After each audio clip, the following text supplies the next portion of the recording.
Ever felt the ground shake beneath your feet? For millions living in California, it's a constant, nagging thought in the back of their minds.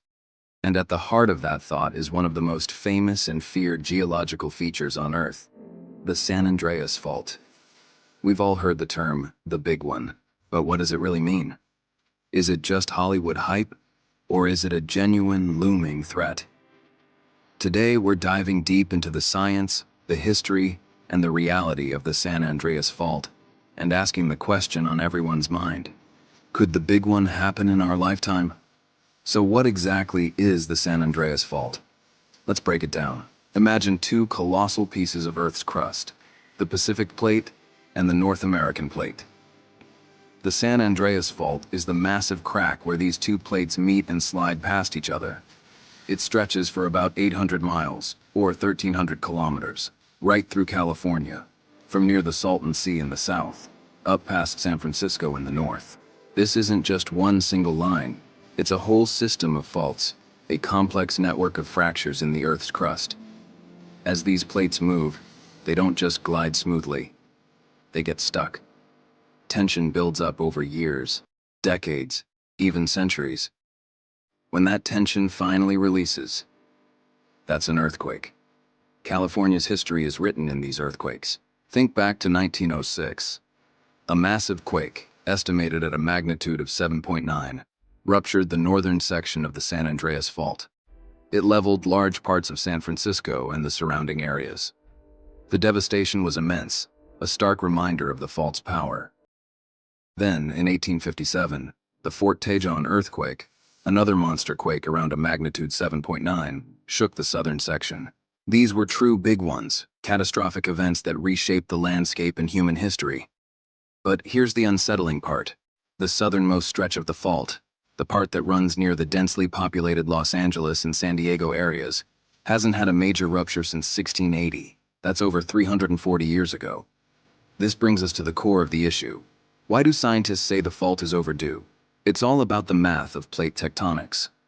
The Pacific and North American plates are constantly moving, at a rate of about 2 inches or 5 centimeters per year.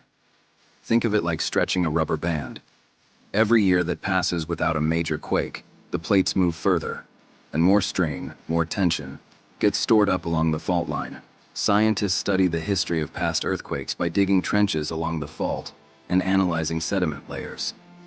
Based on these studies, they've determined that the southern section of the San Andreas tends to have a major rupture, on average, every 150 years or so. And we are well past that average. The tension has been building for centuries. It's not a question of if it will release, but when. So what would the big one actually look like? Let's be clear. It wouldn't be the California falls into the ocean scenario you see in movies. That's a geological impossibility. But the reality is sobering enough. The U.S. Geological Survey has run detailed simulations, like the shakeout scenario, which models a potential magnitude 7.8 earthquake on the southern San Andreas. The shaking would be intense and could last for up to 2 minutes. It would be felt across the entire region. Buildings, bridges, and overpasses would be severely damaged, especially older structures not built to modern seismic codes. The initial shaking is only the beginning. The real challenge would be the aftermath. A major quake would likely rupture water mains, gas lines, and electrical grids. This could trigger thousands of fires, which would be incredibly difficult to fight with a compromised water supply. Transportation would grind to a halt. Major highways could be destroyed, railways buckled, and airports damaged, isolating entire communities and making it incredibly difficult for first responders to get in and for people to get out. Supply chains for food, water, and medicine would be completely severed. The economic impact would be staggering, potentially reaching hundreds of billions of dollars, making it one of the costliest natural disasters in U.S. history. We're talking about a humanitarian crisis on a massive scale. Now, this isn't meant to scare you into packing your bags and leaving California. Far from it. This is about being aware and prepared. Knowledge is power, and preparation is your best defense. The single most important thing you can do is have a plan. What's your family's communication plan if cell service is down? Where will you meet if you're separated? You absolutely need an earthquake kit.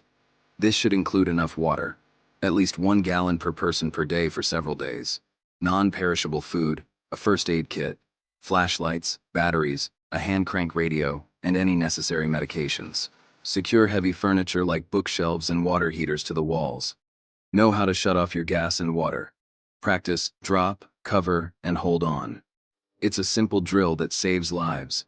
Cities and engineers are also working hard to prepare.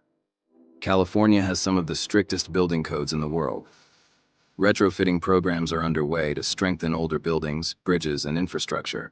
Early warning systems like Shake Alert are being developed and deployed, which can give seconds to tens of seconds of warning before the strongest shaking arrives.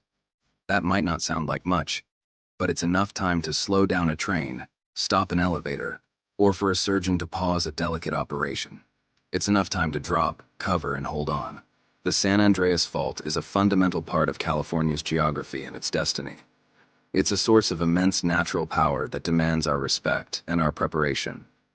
While we can't predict the exact day or time the next big one will strike, we know it's coming. The science is clear. But by understanding the risk, having a plan, and preparing our homes and our communities, we can transform fear into action. We can build a more resilient society capable of weathering the storm, recovering, and rebuilding. The ground beneath our feet may be uncertain, but our resolve to be ready doesn't have to be. Thanks for watching. If you found this video informative, please give it a thumbs up and consider subscribing for more deep dives into the science that shapes our world. Stay safe and stay prepared.